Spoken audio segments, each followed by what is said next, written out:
वृंदावन में रहता था। शंकराचार्य जी का शरीर तो है बिहार का, लेकिन पहले दिल्ली आके बस गए थे उनके माता पिता, मतलब पिताजी तो उनके गुजर गए थे, वही दिल्ली आ गए थे। फिर वृंदावन चले गए। बोले वृंदावन में रहता था, जिस आश्रम में रहता था वो आश्रम वालों को मुझसे पता नहीं क्या उनकी बुद्धि कैसी हो गई थी कि मैं 2 रोटी मांगूं तो 1 या आधी रोटी मुझे देते थे। अब जब हमारे सामने बात आई, मैंने कहा संतों की कुछ खास ही परीक्षा करते हैं भगवान, शायद उनके साथ कुछ ना कुछ तो खेल करते ही हैं। मैंने कहा हमारे साथ यदि ऐसा हो रहा है तो क्या। एक बार तो ऐसा हुआ, वृंदावन में एक आश्रम में हम रहते थे, वहाँ भंडारा खाने महात्मा और चले जाते थे। मेरा स्वभाव नहीं कहीं भंडारे में जाना, 20-30, 50 रुपये, 100 रुपये दक्षिणा के चक्कर में भटकना। नहीं तो महात्मा लोग क्या करते, भंडारों में घूमते हैं, दिन भर में 6-7 भंडारे खाएंगे कि बोलो चलो 1000-2000 रुपये दक्षिणा आ गई, हमारा खर्चा। उनकी बेचारों की ज़रूरत भी होती है, ऐसा नहीं है, कोई बुरा नहीं कह रहे हम, लेकिन मेरा स्वभाव नहीं व्यक्तिगत।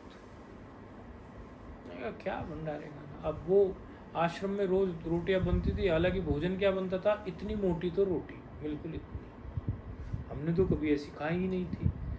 और दाल में आप गोता लगाओ तो आपको दाल में दाना ना मिले, ऐसा ये चुपचाप वही खा लेते थे। अब एक दिन तो ऐसा आया कि सारे संत भंडारे में चले गए, उस दिन वो भी नहीं बना। और सुबह से बैठे, दोपहर हो गई, शाम हो गई, 8:30 पौने 9 बज गए। मैंने कहा आज तो लगता है पानी पी पी के ही गुजारा करना पड़ेगा क्या।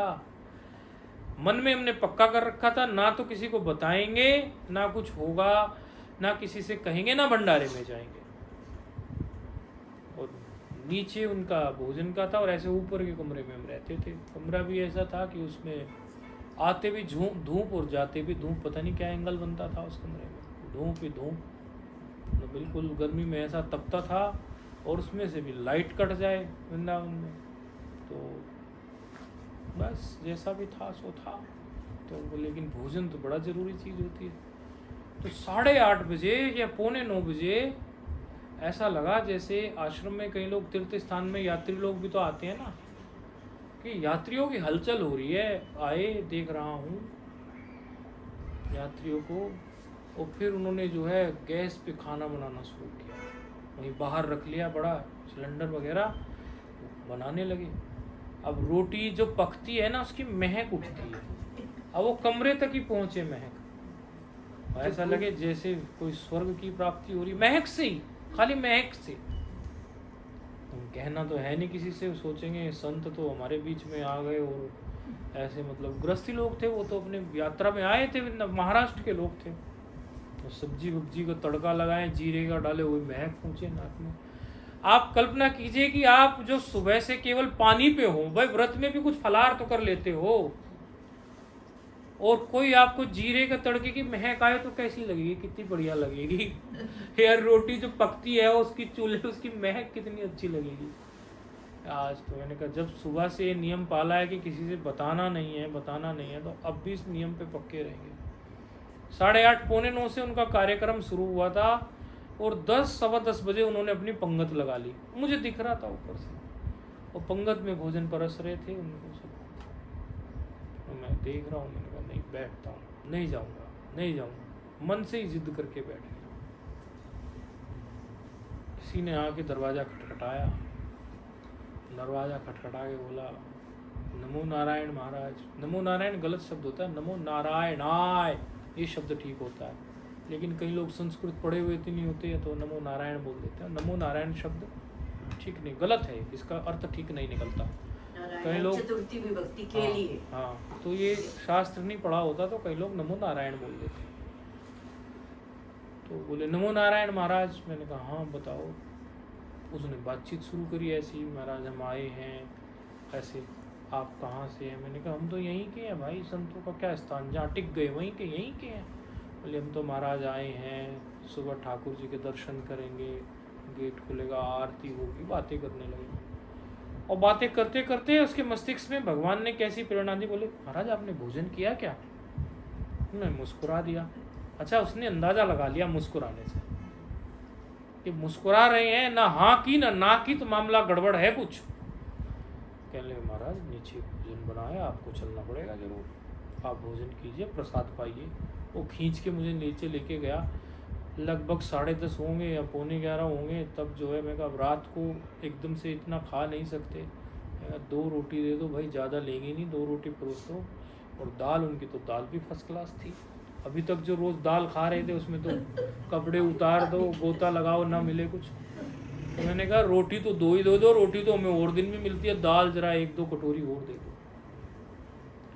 तो कई बार हुआ मेरे साथ ऐसा, एक बार नहीं हुआ। एक बार क्या हुआ, फिर ऐसा ही हुआ।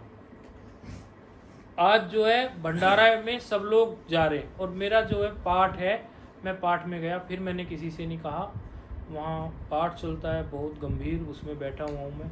एक संत थे, वो संत बोले आज मेरे आश्रम में चलो, चलो दिखाता हूँ। मैंने कहा चलो, वैसे भी वहाँ तो कुटिया में तो कुछ मिलना ही नहीं है, घूम घाम के आ जाएंगे इनके यहाँ। वहाँ गए हम, तो वो संत जो थे वो जाट थे, तो लंबे चौड़े, कहने लगे महाराज आप कुछ भोजन भी किया है कि कहीं किया है? मैं मुस्कुरा दिया। अब संत तो जल्दी पढ़ लेते हैं बात को, वो तो उनका भी बेचारे भूखे रहते हैं कभी।